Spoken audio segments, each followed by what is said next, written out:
अस्सलाम वालेकुम दोस्तों, उम्मीद है आप खैरियत से होंगे। मैं होम्यो डॉक्टर ज़हीर, आप देख रहे हैं होम्यो हेल्थ केयर। आज का जो मालूमाती प्रोग्राम है, जो वीडियो है, वो लॉस्ट एपेटाइट या एनेरेक्सिया एपेटाइट या भूख का मर जाना या भूख का ना लगना, कम लगना के बारे में होम्योपैथिक अद्वियात का है। आज मैं इसको आपके सामने थोड़ी तफसील के साथ बयान करूँगा और इसमें इस मर्ज़ के असबाब भी बताऊँगा और फिर इसका जो इलाज है वो भी बताऊंगा जो होम्यो मेडिसिन से कर सकते हैं, और फिर इसके जो अलामात हैं वो भी मैं आपको बताऊंगा। सबसे पहले चलते हैं कि इसके अंदर अलामात क्या होती है। अलामात ये आती हैं कि मरीज़ को खाने की ख्वाहिश ख़त्म हो जाती है या भूख का लगना ख़त्म हो जाता है, और ग़िज़ा की ख्वाहिश या तो बहुत ज़्यादा कम हो जाती है, बिल्कुल ही ख़त्म हो जाती है। मरीज़ का दिल जो है वो खुराक या ग़िज़ा खाने को नहीं चाहता, उसकी तरफ नहीं माइल होता। बाज़ औक़ात तो इसको ग़िज़ा से नफ़रत महसूस हो रही होती है। जहाँ खाना बन रहा होता है या जहाँ पर खाना पड़ा होता है वो उस तरफ जाने को उसका दिल भी नहीं करता, और वो बहुत ज़्यादा खाने से घबराता है या खाने की तरफ माइल नहीं होता, जिस वजह से वो बहुत सारी कमज़ोरियों का और फिर आहिस्ता आहिस्ता मुख्तलिफ़ बीमारियों का शिकार होता चला जाता है। अब चलते हैं असबाब की तरफ। सबसे बड़ा इसका जो सबब है वो बदहज़मी है, या बहुत ज़्यादा खाना मरीज़ पहले खाने का आदी रहता है, और जिस वजह से मैदे के अंदर कोई भी मसाइल पैदा हो जाते हैं, जिस वजह से उसकी भूख आहिस्ता आहिस्ता ख़त्म होना शुरू हो जाती है। और इसमें जो खुराक है वो ख़ुसूसन घी वाली और तली हुई अशिया, मुरगन अज़ाओं का बहुत ज़्यादा इस्तेमाल है, जो मरीज़ अक्सर पहले कर चुका होता है और बहुत ज़्यादा कसरत से ये तली हुई अशिया और घी वाली अशिया या मुरगन ग़िज़ाएँ वो खाता रहा हो, तो उसके बाद जो मैदे में अगर खुदा न खास्ता अल्सर बन गया है या कोई और प्रॉब्लम हो गया है, तो उस वजह से तो ये ग़िज़ा जो है अब उसने कम लेना शुरू कर दिया है या ग़िज़ा की तरफ माइल नहीं होता, मैदे की तरफ से डिमांड ग़िज़ा की नहीं आती, भूख नहीं लगती। तो इसमें एक बड़ी वजह शराब नोशी भी है। अगर कोई भाई या दोस्त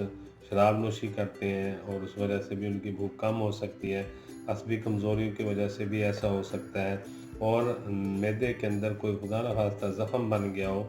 और या जिसमें वरम हो गई हो, बहुत ज़्यादा दर्द भी होता हो मैदे में, और उसमें सोजिश भी हो, इस वजह से भी ये एक सबब है भूख ना लगने का। और अब इसमें जो भूख जो नहीं लगती या भूख बहुत ज़्यादा ख़त्म हो गई है या मर गई है, पहले तो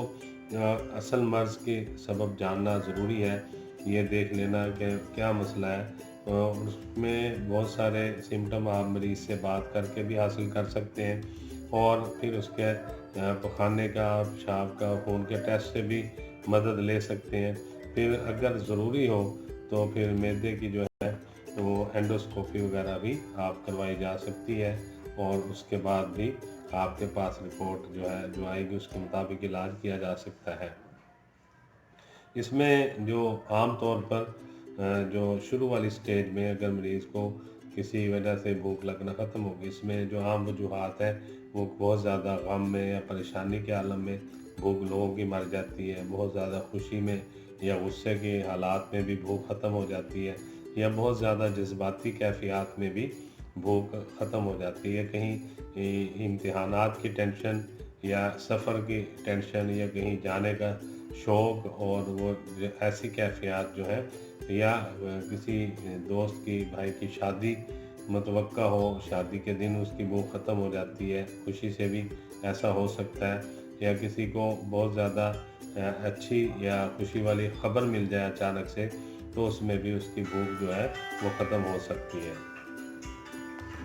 तो इस तरह मुख्तलिफ़ असबाब होते हैं जो कि भूख ना लगने की, ये एक आर्ज़ी असबाब होते हैं, और जब ये टाइम गुज़रता है, बहुत ज़्यादा खुशी के लम्हात या गम या परेशानी के लम्हात या टेंशन के लम्हात जब ख़त्म होते हैं, तो थोड़ी देर बाद नॉर्मल कैफ़ियत में भूख की कंडीशंस आ जाती हैं, और मैदा अपनी नॉर्मल हालत में काम करना शुरू कर देता है, और मरीज़ को उस तरह नॉर्मल भूख लगना शुरू हो जाती है। और फिर भी अगर बाज़ औक़ात ये दौरानिया लंबा हो जाए या बढ़ जाए, या ज़्यादा टाइम हो जाए। इसमें एक ये भी वजह है कि किसी मर्ज़ की बिना पे बहुत अरसे तक मुख्तलिफ़ मेडिसिन खाने से भी मैदे में जो है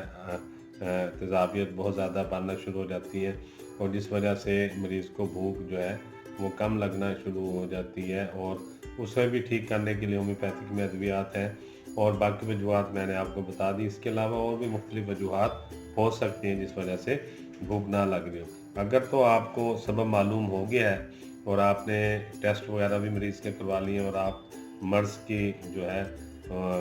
तशख़ीस तक पहुंच चुके हैं और आप जान चुके हैं कि किस वजह से भूख नहीं लग रही, तो फिर उसके मुताबिक आप इलाज कर सकते हैं। आम तौर पर जो मैदे के लिए दवाइयाँ इस्तेमाल करवाई जाती हैं उसमें सबसे पहले मेडिसिन है चाइना फेरमफास, एरसडफास, खासकर नक्स वोमिका है, और मैगफास है, मैग्नीशिया फास्फोरिकम है। ये बहुत ही अच्छी अद्वियात हैं, और इन्हें इस्तेमाल करवा के हम जो है जो भूख ख़त्म हो गई है, कम हो गई है, थोड़ी हो गई है, उसे बेहतर किया जा सकता है। अब चलते हैं कि भूख बहुत ज़्यादा मरीज़ को लगती है, और मरीज़ का खाना खाने के बाद भी उसको एहसास ऐसे होता है कि जैसे वो भूखा है, और शदीद ख्वाहिश है खाने की, और हर वक्त उसका खाने को दिल करता रहता है। इसमें भी चंद वजूहात ये हैं कि कुछ लोगों का जिस्म इतना हेल्दी हो जाता है, इतना मोटापे का शिकार हो जाते हैं कि वो जिस्म की डिमांड के मुताबिक फिर उनको खाना की भूख जो है वो लगती रहती है, और वो बार बार कुछ ना कुछ खाते रहते हैं या पीते रहते हैं, जिसमें बहुत ज़्यादा मीठी अशिया भी शामिल हैं और बहुत ज़्यादा मुरगन ग़िज़ाएँ भी शामिल हैं। ये ज़्यादातर ऐसे नौजवान जो स्कूल मैट्रिक के या कॉलेज लाइफ में हैं और बहुत ज़्यादा हेल्दी हो गए हैं, मोटापे का शिकार हो गए हैं, और उसके बावजूद वो तली हुई अशिया, मुरगन ग़िज़ाएँ, फ़ास्ट फूड की तरफ बहुत ज़्यादा उनका रुझान है, और सॉफ्ट ड्रिंक्स बहुत ज़्यादा इस्तेमाल करते हैं। तो ऐसे लोगों को भी एक ये मसला आ सकता है कि उन्हें भूख बहुत ज़्यादा लगती है, और वो बार बार खाते रहते हैं, जिस वजह से उनका वज़न बहुत ज़्यादा बढ़ना शुरू हो गया है, और वो मोटापे का शिकार हो गए हैं। फिर अगर वो अपना वज़न भी कम करना चाहते हैं और मुख्तलिफ़ अद्वियात या मुख्तलिफ़ एक्सरसाइज़ वगैरह को जॉइन करते हैं, और उसके बावजूद उनका वज़न जो है वो नहीं कम होता, उसकी एक ही वजह है कि वो भूखे नहीं रह सकते, और बहुत ज़्यादा खाना खाने की जो हैबिट्स उनमें डेवलप हो चुकी होती हैं वो उससे नहीं बच सकते, और बहुत कोशिश के बावजूद भी वो मुख्तलिफ़ चीज़ें खाने पर मजबूर रहते हैं, और वो खाने का आदत में मुब्तला रहते हैं। तो ऐसे लोगों के लिए जिनको बहुत ज़्यादा खाने का एक्सेसिव एपेटाइट इसको कहते हैं, अगर बहुत ज़्यादा खाने की रूटीन बन गई है और वो आदत उनको हो गई है खाने की, तो ऐसे में मरीज़ को भूख भी बहुत ज़्यादा लगती है, और इधर मरीज़ खाता है तो उधर उसको दोबारा से फिर भूख लग जाती है, और उसको अगर वो ना खाए तो उसको ऐसा महसूस होता है कि जैसे वो बेहोश हो जाएगा, गिर जाएगा, बहुत ज़्यादा कमज़ोरी महसूस करता है, बहुत ज़्यादा सुस्त, और वो गिरा गिरा सा अपने आप को महसूस करता है। इसमें एक वजह जो अक्सर बच्चों में देखने में आती है वो पेट के कीड़े भी हो सकते हैं। तो आप सबसे पहले जो है ऐसे मरीज़ों को, बच्चे या बड़ों को, आप उनको पेट के कीड़ों की दवाई ज़रूर दें, जिसमें कि साइना होम्योपैथिक में सर फहरिस्त मेडिसिन है। साइना वो आप दें मरीज़ को, और 3-4 दिनों के लिए, हफ्ते के लिए, अगर उससे पेट के कीड़े निकलना शुरू हो जाते हैं तो आपके सामने वजह भी आ जाती है, और मरीज़ के जो है तशख़ीस भी हो जाती है, और फिर आप बाकी मेडिसिन उसको दे सकते हैं। अब दूसरी जो मेडिसिन है, जो मैदे में मरीज़ को बहुत ज़्यादा खला महसूस होता है या कमज़ोरी महसूस करता है, तो एग्नीशिया उसके लिए बहुत ही अच्छी मेडिसिन है। एग्नीशिया देने से,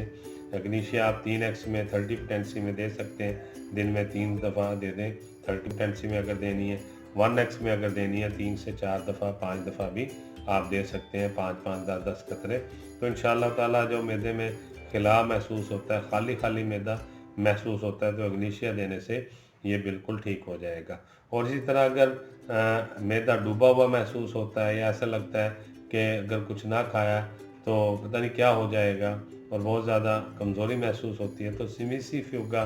जो है ये 3x में हर 6 घंटे बाद देने से ये मसला भी इंशाअल्लाह ताला हल हो जाता है। इसी तरह अगर असल भूख ना लगती हो, जबकि आपने खाना तो खाया हुआ है, आपको एहसास भी है आपका पेट भरा हुआ है, मगर झूठी भूख लगती है और लेकिन आपको दिल करता है कुछ ना कुछ खाने को, फिर उसके बाद बहुत ज़्यादा खट्टी डकारें आती हैं और तबीयत बहुत ज़्यादा बोझल हो जाती है, तो रस टॉक्स जो है वो हर 6 घंटे बाद 3 एक्सपेक्टेंसी में आप देंगे तो इंशाअल्लाह ताला उससे ये मसला भी हल हो जाएगा। तो इसमें एक ज़रूरी बात ये है कि इस किस्म के जो मरीज़ हैं उनके लिए मर्ज़ के मुताबिक मरीज़ को आप मेडिसिन देंगे, और अगर मरीज़ बहुत ज़्यादा पेट भर कर खाना ना खाया करे, खाने का आदी है, तो आप उसे ये समझाएंगे कि वो ज़्यादा पेट भर कर खाना ना खाए, बल्कि थोड़ी थोड़ी ग़िज़ा थोड़े थोड़े वक्फे के बाद वो खाया करे, और खाने से पहले जो है पानी पी ले, और खाने के दरमियान में और बाद में पानी मत पिए। अगर एक मरीज़ आप मिसाल के तौर पर 3 चपातियाँ खाता है या 4 चपातियाँ एक ही टाइम में खा जाता है, तो आप उसे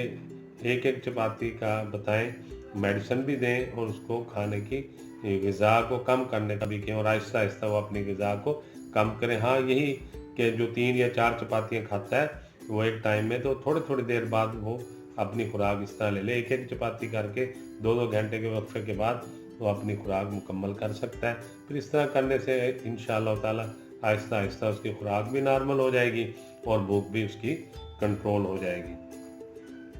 तो यही गुजारिशात आपसे करनी थी। उम्मीद है आपको आज का मालूमाती प्रोग्राम बहुत ज़्यादा भूख का लगना या भूख का ख़त्म हो जाना के बारे में होम्योपैथिक के अद्वियात का अच्छा लगा होगा। मैं होम्यो डॉक्टर ज़हीर बहुत सारी दुआओं के साथ आपसे इजाज़त चाहूँगा। अस्सलाम वालेकुम।